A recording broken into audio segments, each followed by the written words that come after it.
Então nós vamos ler o texto, depois eu vou pedir para as crianças fazerem um desenho, como é de costume, e depois nós vamos acompanhar alguns pontos que eu tenho aí nos slides, para todo mundo entender a nossa linha de raciocínio, tá? O texto é 1 Pedro 2, de 4 a 10, impresso aí na ordem de culto. Vou pedir para você acompanhar a leitura que eu vou fazer. À medida que se aproximam dele, a pedra viva, rejeitada pelos homens, mas escolhida por Deus e preciosa para ele, vocês também estão sendo utilizados como pedras vivas na edificação de uma casa espiritual, para serem sacerdócio santo, oferecendo sacrifícios espirituais aceitáveis a Deus, por meio de Jesus Cristo. Pois assim é dito na Escritura: eis que ponho em Sião uma pedra angular, escolhida e preciosa, e aquele que nela confia jamais será envergonhado. Portanto, para vocês, os que creem, esta pedra é preciosa, mas para os que não creem, a pedra que os construtores rejeitaram tornou-se a pedra angular, e pedra de tropeço e rocha que faz cair. Os que não creem tropeçam, porque desobedecem à mensagem, para o que também foram destinados. Vocês, porém, são geração eleita, sacerdócio real, nação santa, povo exclusivo de Deus, para anunciar as grandezas daquele que o chamou das trevas para a sua maravilhosa luz. Antes vocês nem sequer eram povo, mas agora são povo de Deus. Não haviam recebido misericórdia, mas agora a receberam. Eu não sei quem lembra, mas esse foi o primeiro texto que eu dei estudo lá na casa do Ricardo e da Cris, em julho do ano passado. Primeira vez que eu conheci alguns de vocês que aqui estão, esse foi o texto. E está sendo o último texto que eu vou pregar antes da congregação virar igreja. Crianças, pedi para vocês fazerem um desenho. E eu espero que esse desenho ajude elas a entenderem o que eu vou tentar ensinar aqui. Eu quero que vocês desenhem todo mundo que vocês conhecem da igreja. Já pensou numa folha? Aí você coloca, se você souber escrever o nome, você coloca o nome de quem você está desenhando em cima, tá bom? Pode usar os dois lados da folha. Todo mundo que você lembra da igreja. Desenha um amigo, a amiga, mamãe, papai, tio, quem vocês lembrarem, tá bom? Depois o pastor fala alguma coisa a esse respeito. Desenhem as pessoas, hein? Vai sair cada preciosidade, né? Agora, aos adultos. Eu quero começar citando um livro que eu li há um tempo atrás e tem algumas ideias interessantes. Então, por favor, adultos, olha só que interessante. O livro chama-se, Lu, Por que Amamos a Igreja? Escrito pelo Kevin DeYoung e o Ted Kluck. E ele começa o livro com as seguintes palavras. Olha só, uma citação do livro. Uma cabeça ainda é uma cabeça se não tiver um corpo. Um alicerce continua sendo um alicerce se não houver uma casa em cima dele. Um amigo é realmente seu amigo se você não suportar a esposa dele? Eu achei muito curiosa essas três perguntas. Ele começa o livro com essas três perguntas. Por quê? Porque essas três perguntas dizem respeito à maneira como a gente trata a igreja de Cristo. A ideia é muito interessante. Eu espero que você esteja entendendo o que está aqui por detrás. É assim, é possível você falar assim, ó, eu amo a Cristo. Eu tenho uma dificuldade enorme com a igreja. Imagina eu chegar para você e dizer assim, olha, fulano, para dizer para um dos homens aqui, né? Um dos homens casados. Gosto muito de você, você é um amigão, mas a sua esposa eu não suporto. Se você ama a sua esposa, você não vai acreditar na minha amizade por você. Porque você se ofenderia se eu te dissesse, gosto de você, mas não suporto a sua esposa. Olha só a implicação daquilo que esses autores colocaram. Desprezo com a igreja é rejeitar a função de Cristo como cabeça, de Cristo como fundamento e de Cristo como amigo.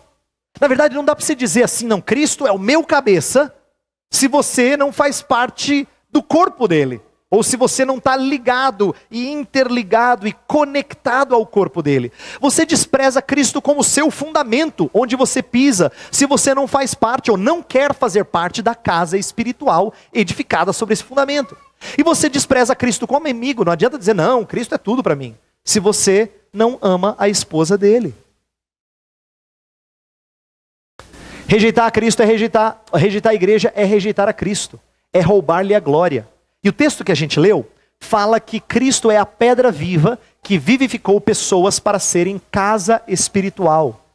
Então veja só, desprezo para com a casa espiritual é sinônimo de desprezo para com a pedra viva.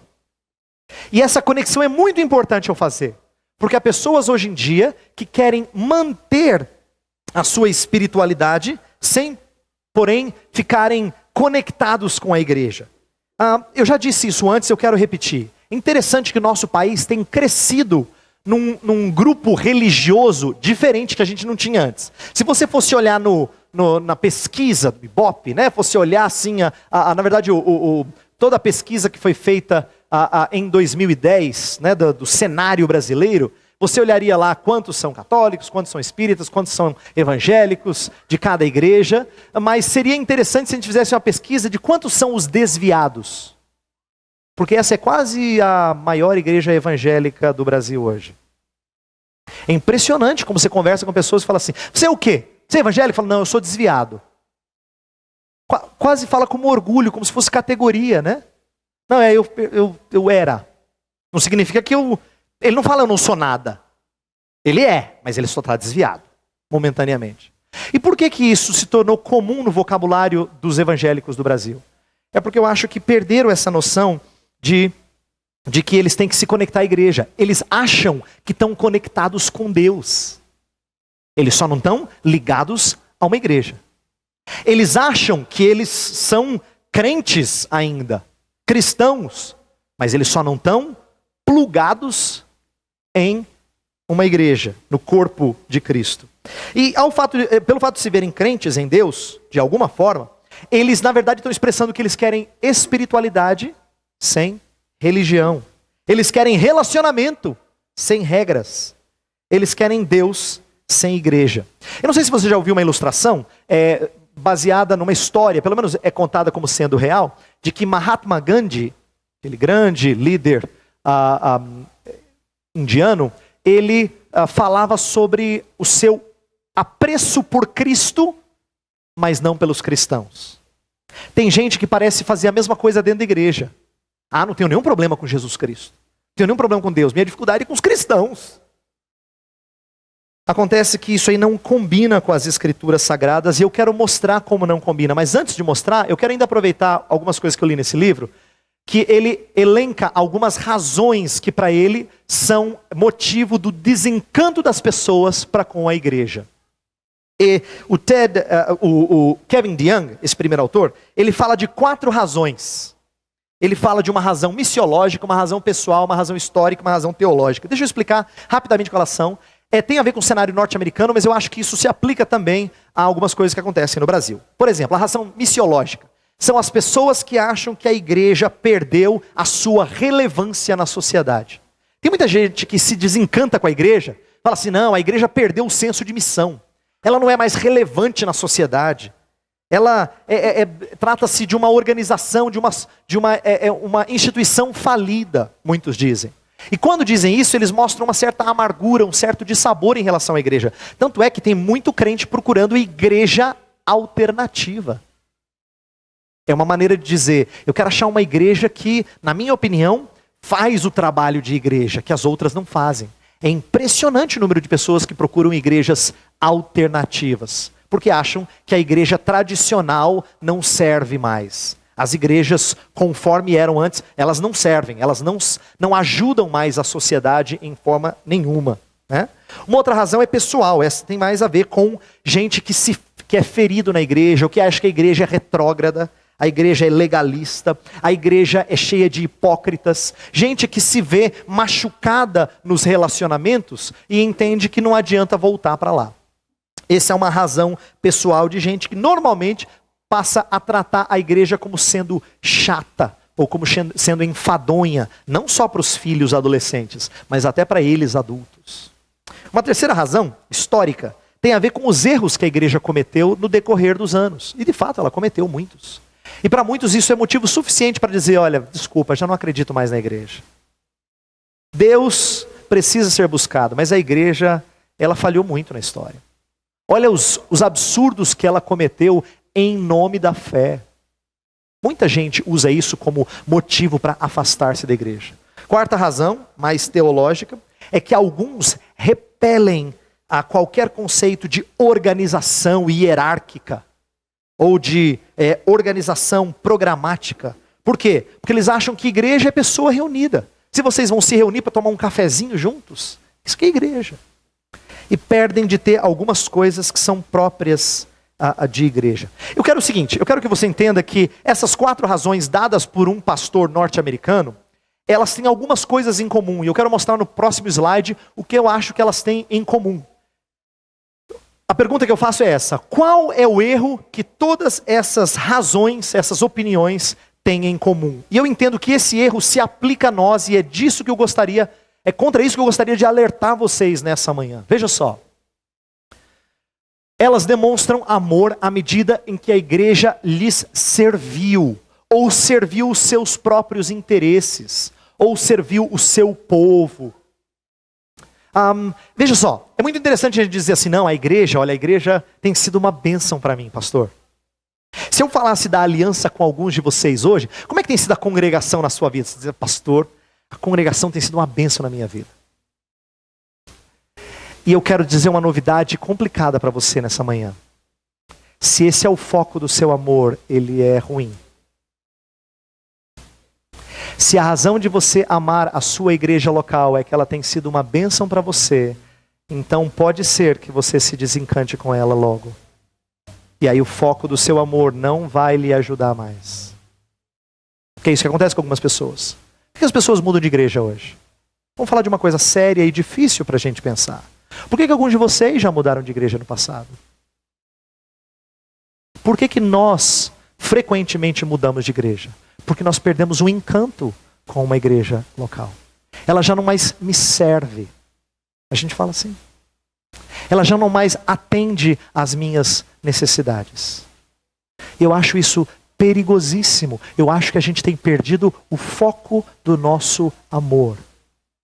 O foco do nosso amor não pode ser quão abençoadora ela é para mim. Eu não estou dizendo que igreja não serve para fazer isso. Não estou dizendo que igreja não seja instrumento de Deus para isso. Mas o problema desse amor é que ele pode desvanecer assim que a igreja começa a evidenciar os seus problemas, as suas mazelas, as suas fraquezas para você. Isso vale para crente novo e para crente velho. Isso vale para quem está começando na carreira cristã e para quem já está há bastante tempo. Eu sinto que muitos de nós amamos a igreja porque ela é uma bênção para mim. É uma bênção para nós. E eu gostaria de propor um outro foco do nosso amor. O foco do nosso amor deve ser este.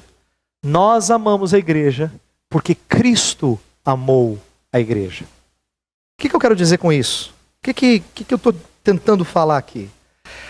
Deus é zeloso para com a sua igreja. O texto que a gente leu fala que é povo de propriedade exclusiva de Deus. Povo exclusivo de Deus.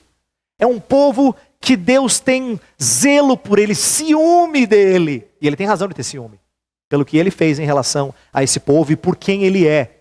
Se Deus tem ciúme desse povo, se Deus é zeloso para com esse povo, eu preciso ser zeloso para com esse povo. Você tem que entender que Deus, a igreja é dele, ele fala isso, Jesus Cristo fala, eu edificarei a minha igreja e as portas do Hades, do inferno, não prevalecerão contra ela. O próprio Jesus Cristo nos ensina que ele compra a igreja. Paulo falou para os presbíteros em Éfeso que a igreja que Deus comprou com o seu próprio sangue, essa é a igreja que nós devemos pastorear. Então, eu quero que você entenda o seguinte, o valor da igreja não é enquanto ela é abençoadora para você, é enquanto ela vale. Quer ver uma coisa? Se você já comprou ou está pensando em comprar um imóvel, às vezes você faz uma continha que te frustra. Quem mexe nessa área sabe, né, Edu? Se você fosse fazer a conta de quanto custa mesmo os materiais para construir tudo, você vai dizer, essa casa ou esse apartamento não deveria valer isso tudo. Mas no mercado vale. O mercado está valorizando essa moradia muitíssimo. E é interessante que uma vez que você compra um imóvel, uma vez que você compra casa própria, você não diz que ela vale só o preço dos tijolos ou do cimento ou da areia que foi usada. Não, ela vale quanto você pagou. E você quer, se você for vender, vender por um preço maior do que você pagou. Porque ela vale o quanto se paga por ela. presta atenção, a igreja vale o quanto foi pago por ela. Eu a amo pelo que ela custa. E ela custou muito. Tem uma história no Antigo Testamento que eu acho preciosa. Davi tinha alguns homens que lutavam por ele na época que Saul estava perseguindo. E aí, Saul o perseguia, ele estava fugindo, ele não tinha tempo de estar na terra que ele tanto amava, ele não tinha tempo de estar em Jerusalém e usufruir de algumas coisas próprias do servo de Deus, de estar lá no tabernáculo e tudo mais. Então, ele uma hora expressa uma certa saudade de beber a água do lugar. Ele fala assim, ai, que saudade de beber a água daquele lugar. Os seus servos valentes resolvem fazer uma coisa então fantástica. Eles juntam um grupo e falam assim, vamos pegar água para o nosso rei. Davi era um rei, ainda não confirmado, mas já ungido. Então eles vão, e eles derramam sangue, e alguns deles morrem para trazer água para o rei. Quando eles trazem, rei, o Senhor expressou o desejo de beber essa água. Está aqui, ó. Ele fala, eu não posso beber essa água. Essa água custou sangue. Ele derrama a água em libação para o Senhor, em oferta para o Senhor. Por quê? Porque a água vale o quanto foi pago por ela. A igreja vale o quanto foi pago por ela. A igreja foi objeto da misericórdia de Deus. E a misericórdia de Deus, o nosso texto fala que vocês não tinham misericórdia. Hoje vocês têm misericórdia. Vocês não tinham sido alvos da misericórdia de Deus, mas agora receberam essa misericórdia de Deus. E se nós olhamos para a igreja e falamos assim, pastor, mas a igreja é tão complicada. Você tem que lembrar que o Senhor também sabe, melhor do que você, quão complicada é a igreja. Mas Ele teve misericórdia para com ela. Se Deus o tem, nós também deveríamos ter. Agora, para você amar a igreja, próximo slide vai dizer, você precisa entendê-la. Não dá para a gente amar quem a gente não entende, quem a gente não conhece.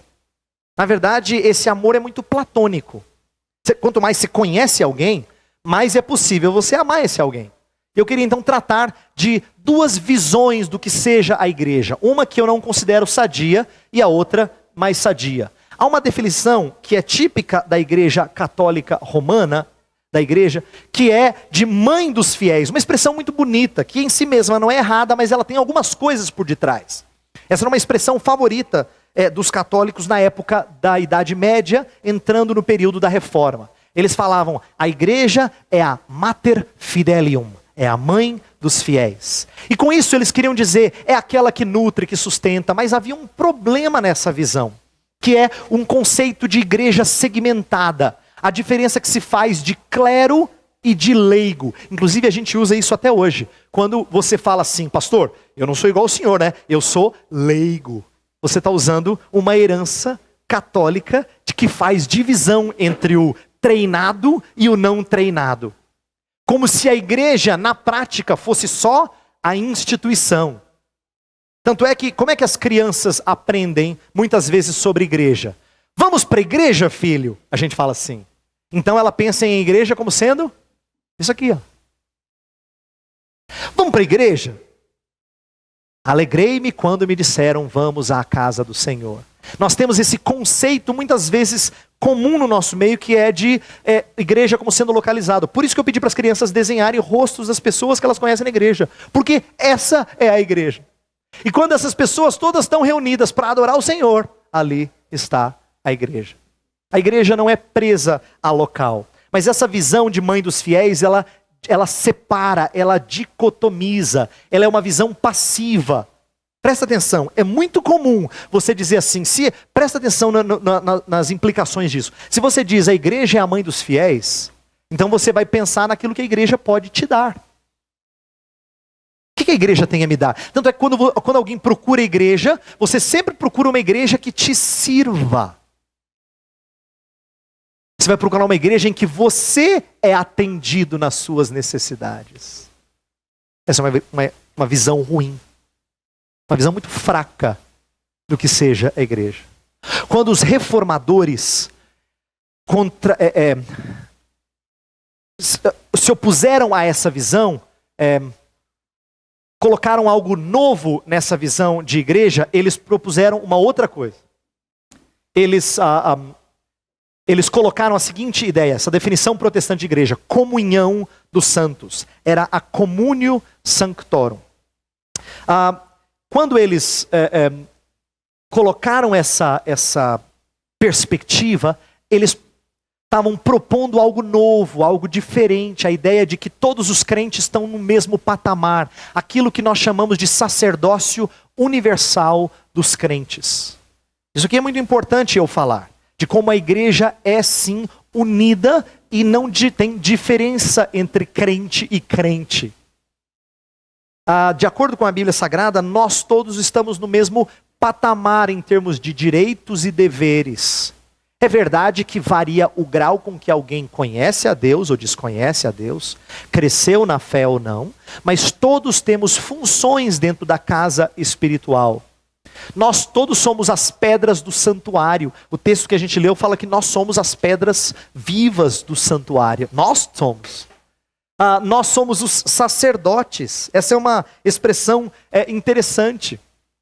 Perceba que a igreja nunca é destituída de você, que é um cristão. A igreja não é outra coisa separada de você. A igreja é o povo de Deus reunido, é o sacerdócio real. Fala que nós somos, verso 5 fala que nós somos sacerdócio santo. Verso 5 do nosso texto. Dá uma olhada lá. Verso 5 fala assim: vocês também estão sendo utilizados como pedras vivas na edificação de uma casa espiritual para serem sacerdócio santo. O que significa santo? Não é sem erro, é separado.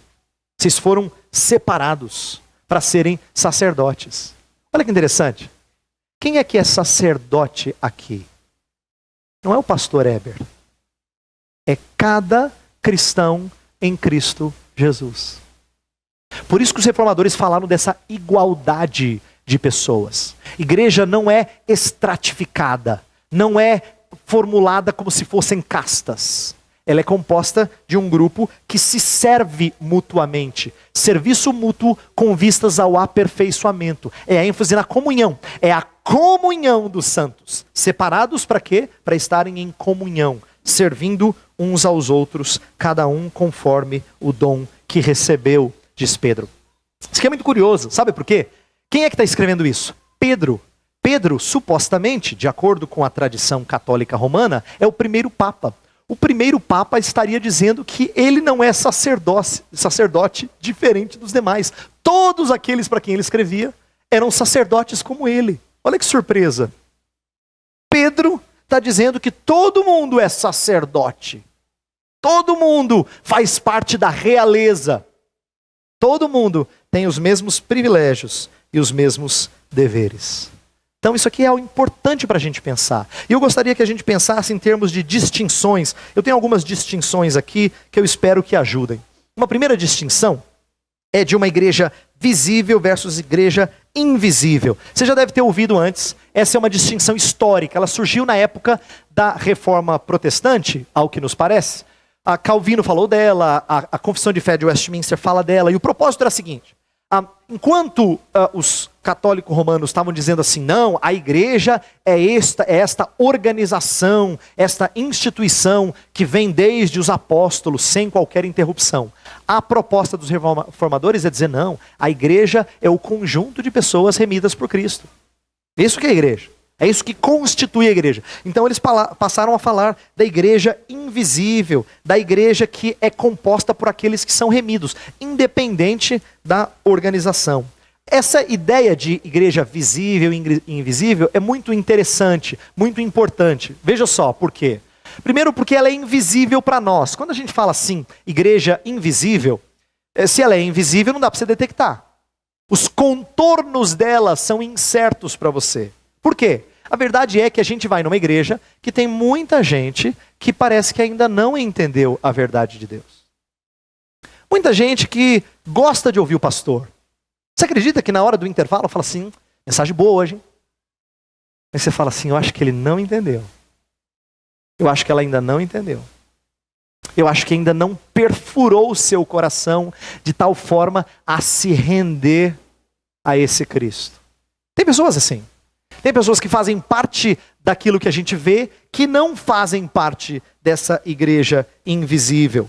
Assim como pode ter, não é o comum, mas podem ter pessoas que fazem parte da igreja invisível, mas que a gente nunca vê como parte da igreja visível. Por exemplo, há pessoas que Deus salva logo antes de falecerem. Eles nunca vêm a participar de uma igreja visível.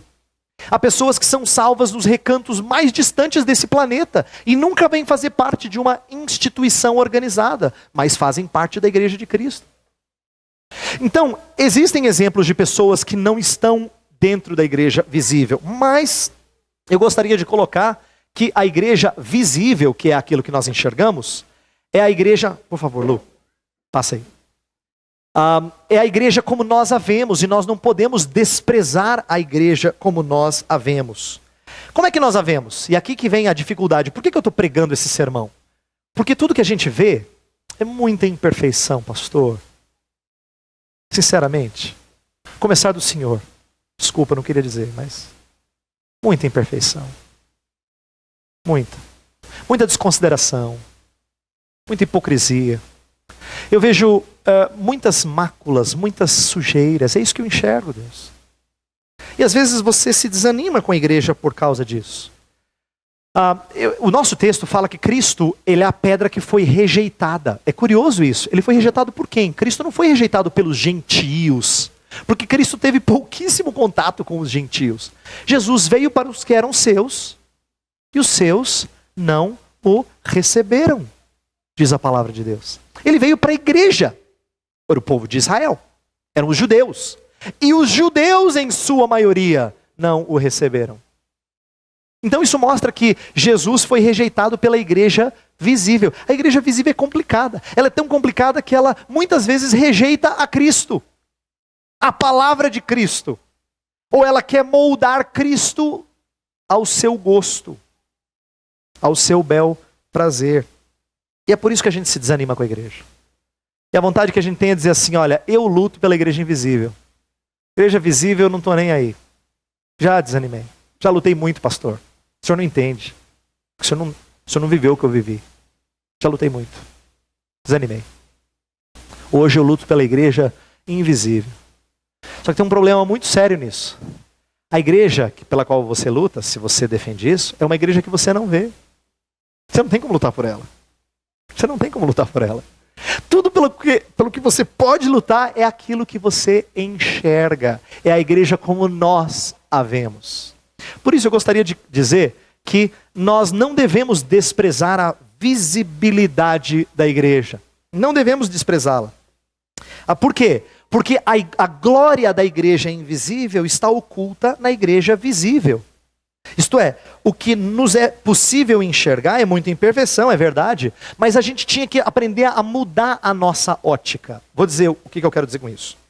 Essa igreja aqui, ó, é a igreja que vocês veem, mas ela está cheia de gente imperfeita. E é possível que tenha um bocado de gente que ainda não crê em Cristo verdadeiramente. É possível. Eu não conheço, eu não sei.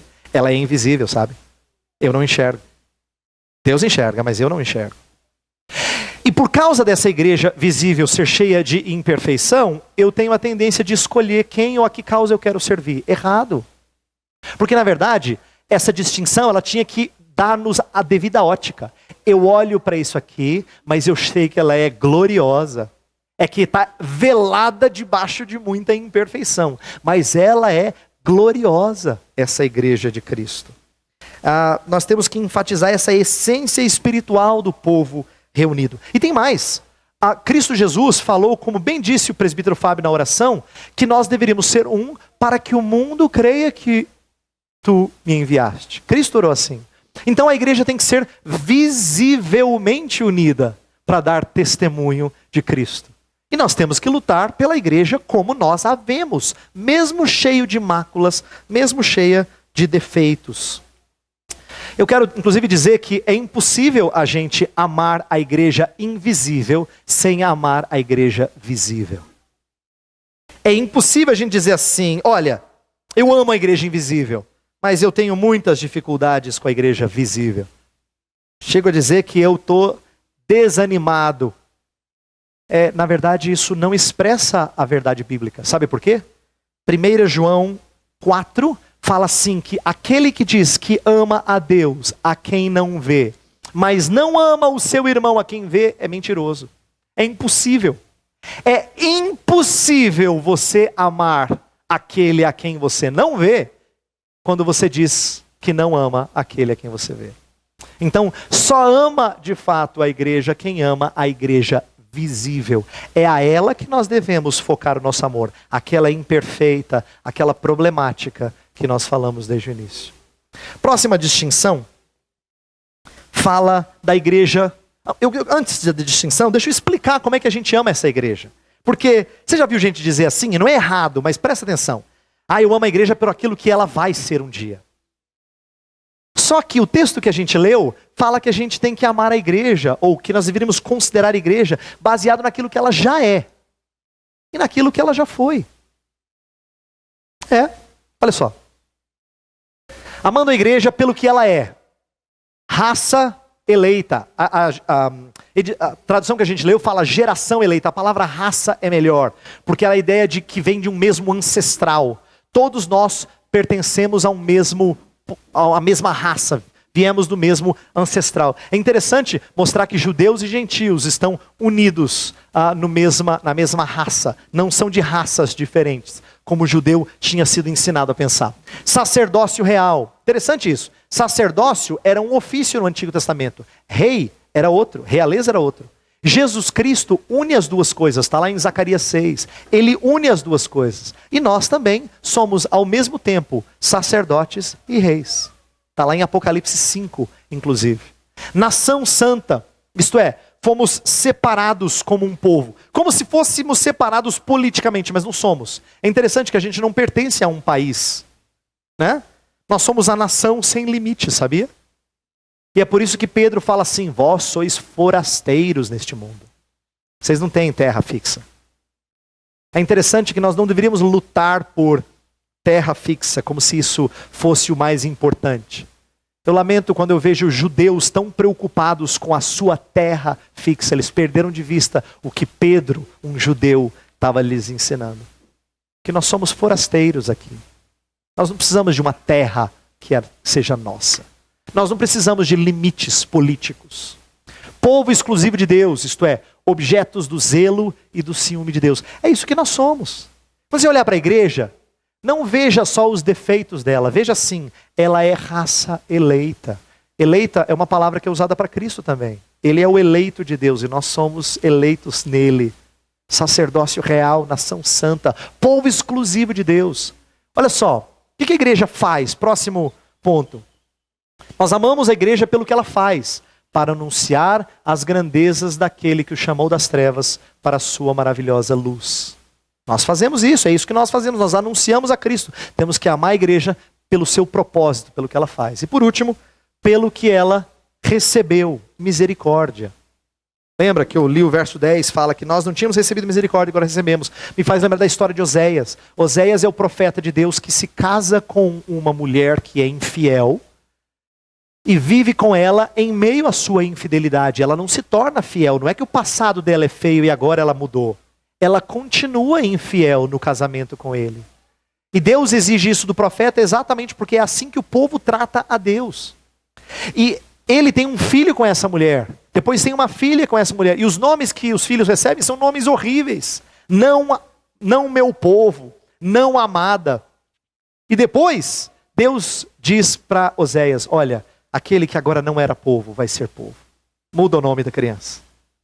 Aquela que não era amada, agora é amada. Mostrando que é exatamente isso que aconteceu conosco. Você, antes de conhecer a Cristo, não era povo. Não era amado. Mas agora você é. Última distinção para a gente começar a fechar.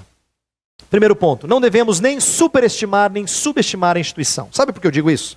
Veja só. Eu falei que igreja não é isso aqui, não é espaço físico, não é instituição, não é dinheiro, não é organização hierárquica necessariamente. É o povo de Deus como organismo vivo. Mas a gente tem uma tendência às vezes de subestimar a organização. Olha, não importa, o importante é fazer no espírito, entendeu? O importante é nós sermos levados e conduzidos por Deus para essa vida no espírito. E aí enfatiza organismo e despreza instituição. Eu digo que a gente não pode nem superestimar nem subestimar. Está aqui, ó. Nós superestimamos quando nós achamos que a vida do organismo depende inteiramente da saúde da instituição. Às vezes a instituição não anda bem, nem por isso Deus deixa com que o organismo morra. Lembra Elias? Elias tinha medo porque ele achava que não tinha mais ninguém em Israel que servisse ao Senhor. Deus falou para ele, Elias, para com isso. Tem 7.000 joelhos que não se dobraram a Baal. Você pensa que você está sozinho? Eu não deixo a minha igreja morrer, Elias. E olha que Israel estava completamente podre espiritualmente falando. Completamente estragada espiritualmente falando. Mas Deus não deixou com que a sua igreja lá morresse. Então não é verdade que a saúde da instituição mata o organismo. Deus não permite que isso aconteça. Mas nós não podemos também subestimar a instituição dizendo que ela não importa. Porque isso é esquecer que o organismo precisa se manifestar como instituição. A igreja só se mostra visível quando ela se organiza, quando ela é uma instituição arrumada. Existe inclusive um problema seríssimo na China. Você sabia que a China é um dos países em que a igreja mais cresce? Mas ela tem um problema sério. Como a igreja na China é perseguida, ela não se reúne como igreja organizada. As igrejas se reúnem em casas. E por que pessoas se reúnem em casas? Alguém poderia dizer assim, gente, que coisa linda, isso aí que é genuíno, isso que é autêntico. Mas eles têm problemas sérios, eles não sabem como articular a sua fé na sociedade. Por quê? Porque eles ainda não estão organizados como instituição. Eles são ainda muito sujeitos a certos erros, a certas heresias, a certos ataques. A organização de Deus, Deus organizou a igreja. O nosso texto fala raça eleita, nação santa, povo. A ideia é de algo, me parece uma ideia progressiva. Por quê? Raça vem desde Abraão. Em ti serão benditas todas as famílias da terra. Não é isso que o judeu dizia? O judeu falava assim, ó, eu sou filho de Abraão. Isto é, eu sou da descendência correta, eu sou da raça correta. Só que depois de Abraão, Deus fez um povo. Sabe quando é que o povo virou povo? Quando saiu do Egito. Era uma nação, melhor dizendo, uma nação. Uma nação que saiu do Egito e quando entrou na terra de Canaã, por intermédio de Josué, se tornou um povo de Deus. Então, raça, nação, povo. Deus organizou a sua igreja. E Ele não é contra organização de igreja. Deus não faz nenhuma objeção a nós institucionalizarmos o funcionamento da igreja. É por isso que eu venho falando para vocês, domingo após domingo, sobre o que é presbítero, o que é diácono, como é que a igreja funciona. Assim. Porque nós entendemos que isso é bíblico. Isso não é errado. Então nós não podemos desprezar a igreja. Eu queria terminar, o último slide que eu tenho, é o seguinte. Eu queria convocar você a amar a igreja não por aquilo que ela tem sido na sua vida. E olha que ela pode estar sendo uma bênção na sua vida. E eu espero em Deus que ela esteja sendo. Mas talvez não. Como talvez a sua experiência passada seja essa. Olha, pastor, houve tempo na minha vida que a igreja não foi instrumento da bênção dele. E aí você perdeu de aprender o porquê que você ama a igreja. Não pelo que ela faz por você, mas pelo que Cristo está fazendo nela. Está fazendo, não só fará, está fazendo nela. A igreja ainda é uma obra em construção. E o que eu acho importante de uma obra em construção? Quem já construiu sabe que às vezes a gente precisa assim fechar os olhos para aquele tanto de areia, tanto tijolo, aquela coisa suja. Você entra assim na casa que você está construindo, ainda dá muita parede sem ser rebocada, tijolo no chão, pedra e muita poeira espalhada pelo recinto. Você fala assim, vai ser uma casa bonita um dia. Eu antevejo isso. Mas não está bonita agora. Você leva alguém para conhecer e fala assim, não repara não, ela está meio assim, mas ela vai ficar bonita, vai ser assim. Você já até fala como ela vai ser. Aqui eu vou colocar isso. Olha só, porque você consegue amar a sua casa pelo que está sendo feito nela. E vai ser completado. Eu queria que você aprendesse a amar a igreja exatamente pelo que está sendo feito nela. E vai ser completado. Ame a igreja presbiteriana Aliança em Limeira, mesmo quando ela não te servir tão bem quanto você esperava. Ame-a porque Cristo a amou e se entregou por ela. Esse é o foco do seu amor. Inclusive, eu quero dizer o seguinte, o fato dela ser uma igreja em construção não tira o amor que Cristo já teve e tem pela igreja. Cristo ama a igreja do jeito que ela é hoje, com vistas a torná-la o que ela deve ser amanhã. E agora vem uma coisa que para mim é preciosíssima e eu termino com ela. Cristo não se casa com uma virgem. Ele se casa com uma mulher suja e a faz virgem pura. Esse é o único casamento que eu conheço em que no passar dos anos a noiva fica mais jovem e bela. Não é precioso isso? Esse casamento é o único que eu conheço, que à medida que os anos passam, o noivo olha para a noiva e fala assim: você está ficando tão linda. Você está perdendo as rugas. Você está ficando tão jovem, tão pura. É por isso que nós amamos a igreja. Pelo que Cristo está fazendo nela. Porque Ele está fazendo um casamento que eu desconheço. Maior e mais precioso do que qualquer casamento lindo entre um homem e uma mulher nesse mundo. Por isso, a minha exortação final é a seguinte: ame a igreja. Gaste-se por ela.